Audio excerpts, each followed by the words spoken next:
Olá, eu sou a professora Débora Macedo. Essa é a disciplina Seminários Temáticos em Educação 2 para o curso de Licenciatura em Química. Essa é a videoaula da unidade 1. O tema da nossa videoaula é o papel do professor no ensino de ciências.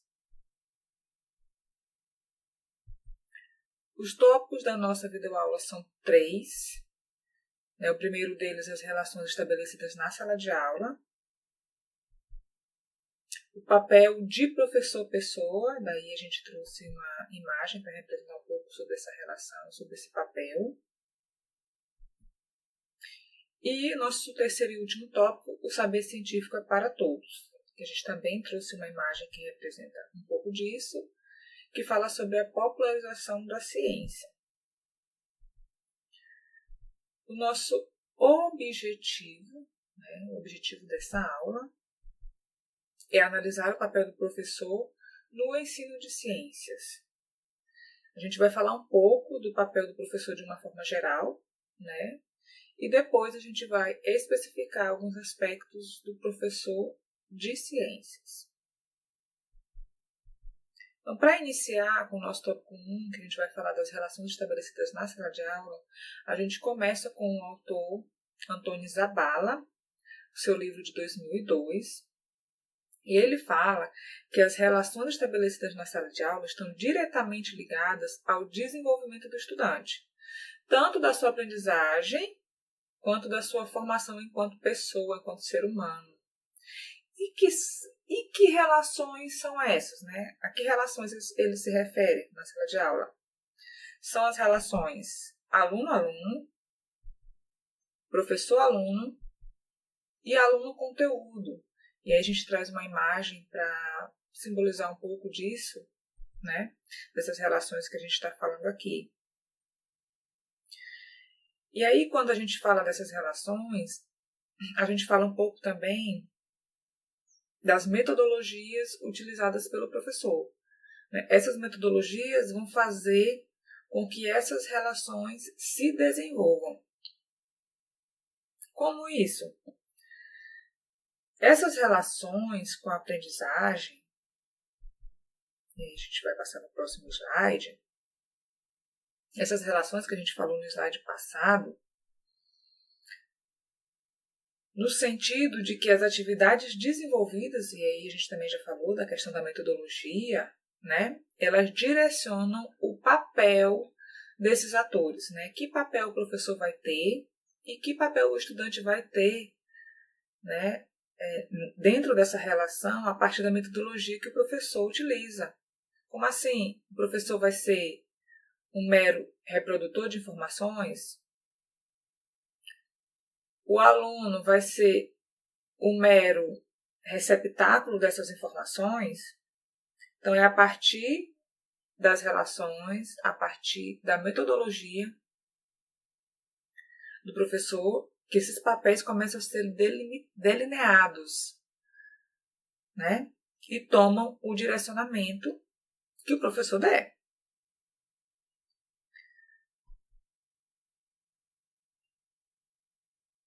E dependendo de como essas... Vou voltar. E dependendo de como essas atividades serão executadas, o aluno ou a aprendizagem, o aluno vai ser visto como... Vou voltar. Então, dependendo de como essas atividades são executadas, o estudante ele é entendido como um vazio de conhecimentos. Ou seja, a aprendizagem ela vai ser vista como um produto de reprodução da informação.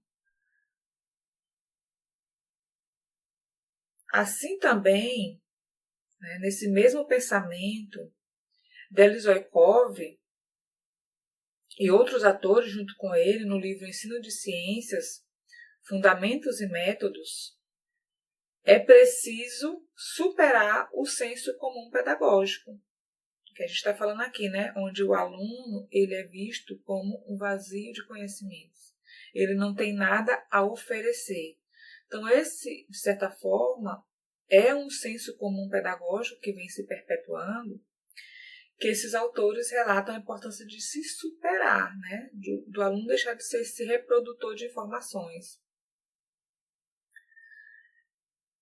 Que ele não tem nada a oferecer, e a gente sabe que isso não é verdade, né? Se deixarmos eles falarem, e claro, orientando essa discussão, nós veremos que eles têm sempre uma explicação ou uma ideia do que está sendo discutido na sala de aula, né, do assunto proposto. Então, o professor, né, para esses autores, e superar tudo isso que nós estamos falando aqui, ele precisa instigar a participação ativa dos estudantes, por meio de atividades diversas, instigantes também, atuando com respeito e permitindo erros e acertos com gentileza. Nós estamos falando das relações estabelecidas na sala de aula. E para que o aluno se sinta à vontade, seguro para ter essa participação ativa, o professor ele precisa, voltando, e para o aluno se sentir seguro com essa participação ativa, né, para fazer essa participação, o professor precisa proporcionar isso.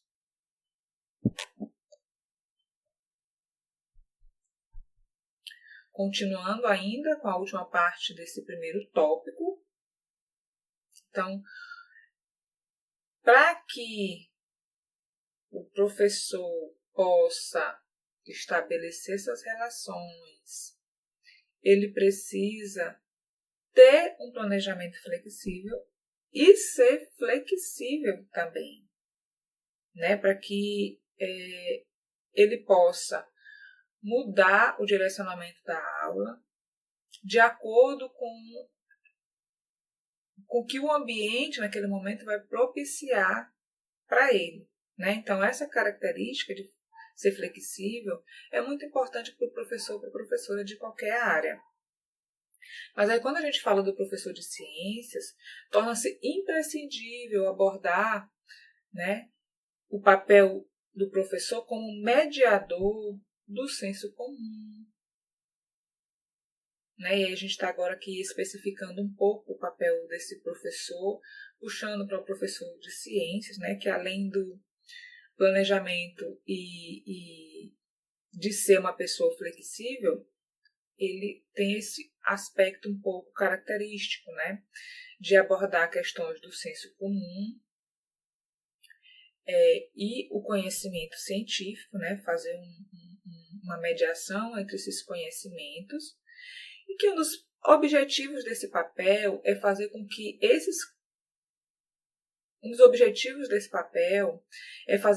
eles consigam estabelecer relações entre esses conhecimentos, senso comum e científico, e perceber a ciência no seu cotidiano, sua importância para a nossa vida, nosso bem-estar, o desenvolvimento da tecnologia, o impacto das ações humanas no meio ambiente, dentre outras questões importantes, e que não estão distantes de nós. São importantes para a nossa vida, né? Mas não estão distantes, não estão lá só na televisão, só nos livros, só nos documentários. Né? Fazem parte da nossa vida e da nossa comunidade também. Então, ao estabelecer essas relações, a aprendizagem torna-se cheia de significados e faz sentido para aqueles que se apropriam dela. Então, é importante estabelecer esse parâmetro de ciência como parte, né, componente da nossa vida. Então, para isso, né, para todas essas especificidades que o professor de ciências tem, né, é preciso que ele tenha flexibilidade no seu planejamento, e para isso ele também precisa ser uma pessoa flexível para compreender os direcionamentos que a sala de aula, porventura, pode levar ele a fugir um pouco do que ele tinha planejado para aquele momento, né? Passando para o próximo tópico da nossa videoaula, que é o papel de professor-pessoa, né? Aqui a gente continua falando do papel do professor, mas agora abordando a perspectiva de uma outra autora, tá? Essa nomenclatura de Professor Pessoa é da Vani Kensky, né, no livro que é de 2018, que é Ensinar a Ensinar, Didática para o Ensino Fundamental e Médio. E no texto dela, ela define o papel do professor como sendo aquele que atende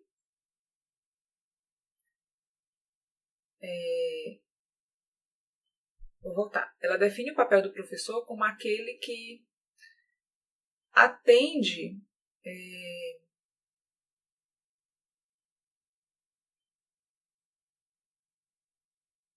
Vou voltar. Então, esse texto ela faz um contraponto em como a sociedade define o papel do professor e como ela mesma define, né? Sendo que a sociedade define o professor como aquele que atende às suas próprias necessidades, né? Necessidades de quem? Da sociedade.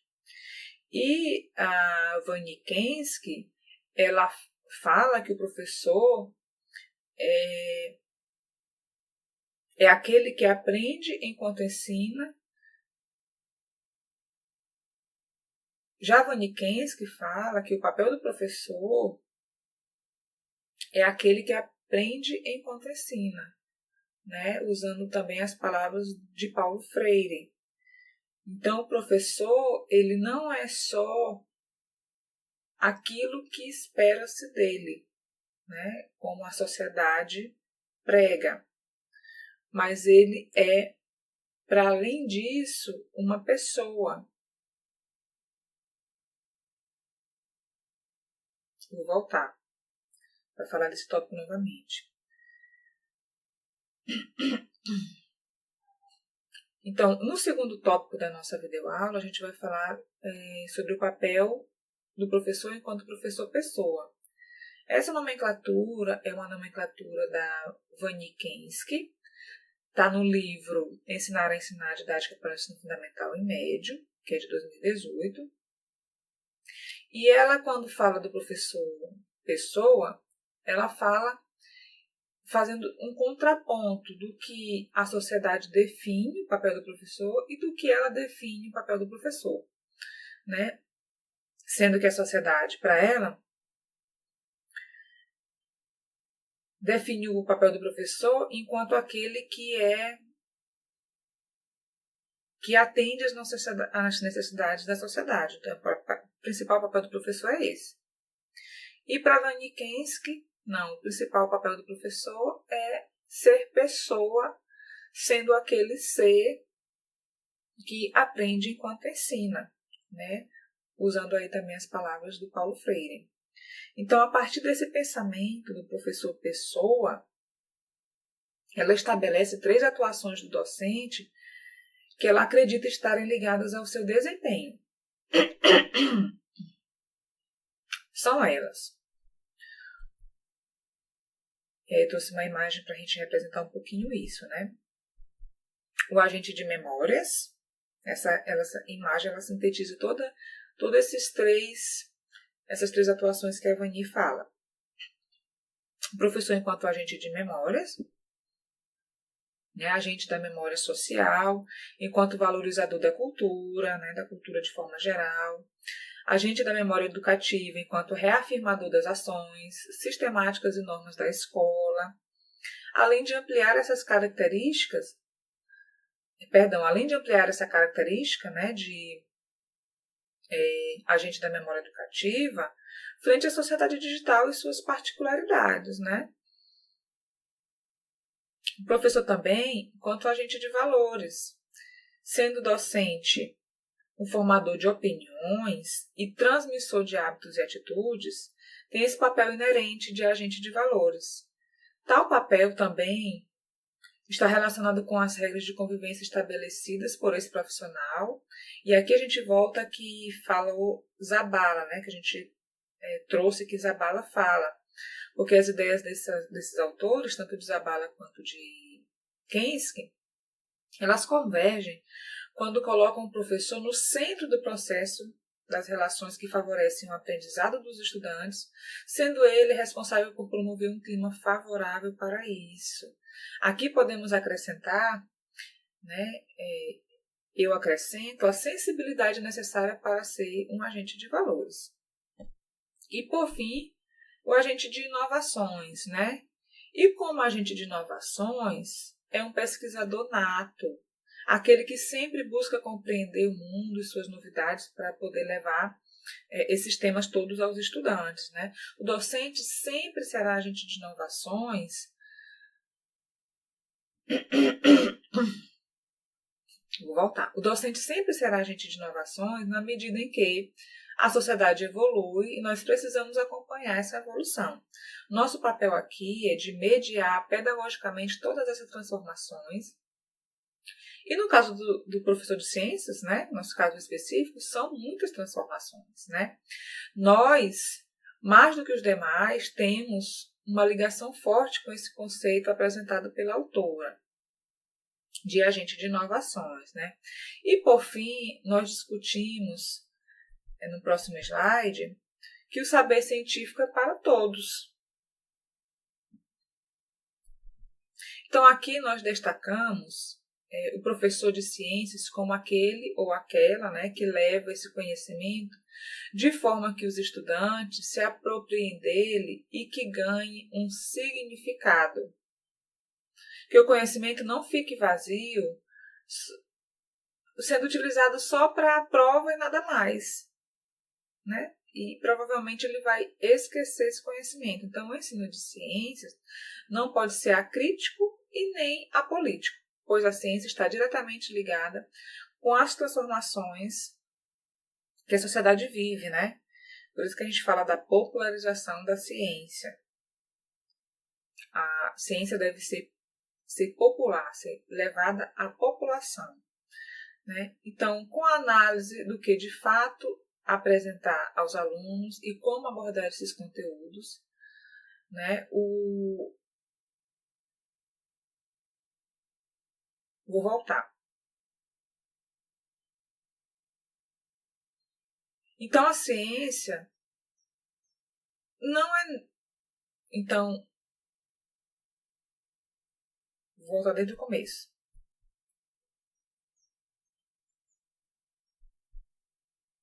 Então, no nosso último tópico, né, a gente discute que o saber científico é para todos. Então, aqui nós destacamos o professor de ciência como aquele ou aquela que leva esses conhecimentos de forma que os estudantes se apropriem dele e ganhem significado. Que o conhecimento ele não fique vazio, né, para que ele seja utilizado somente em provas, por exemplo. Que ele consiga aplicar isso no seu dia a dia, que faça sentido para ele. Então, o ensino de ciências ele não pode ser acrítico nem apolítico, pois a ciência está diretamente ligada com as transformações que a sociedade vive, né? A ciência, ela não é neutra. E cabe a nós, professores e professoras, deixar isso nítido a eles, né? Então, a gente destaca aqui o nosso papel enquanto divulgadores de ciência, né, por meio da popularização da ciência, tornar a ciência popular, levar a ciência para a população, e alfabetizadores cientificamente. Né? Apesar de que a alfabetização científica ela não se finda, ela inicia lá no ensino fundamental. Então a gente começa a fazer isso, né, alfabetizar nossos alunos cientificamente, no ensino fundamental. E para alfabetizar cientificamente, a gente precisa dar condições ao estudante de questionar, de discutir, de investigar, né, por meio das nossas metodologias. Né? Então, dessa forma, a gente populariza a ciência, mostrando que ela é para todos. E aí eu trouxe uma charge para ilustrar isso que eu estou falando aqui para vocês, que é do Armandinho, e que fala assim: por que tudo isso? Os professores são assim tão perigosos? Para alguns, sim, responde o pai dele. Eles podem ensinar o povo a pensar. Então, o papel do professor fundamental é esse: ensinar as pessoas a pensar.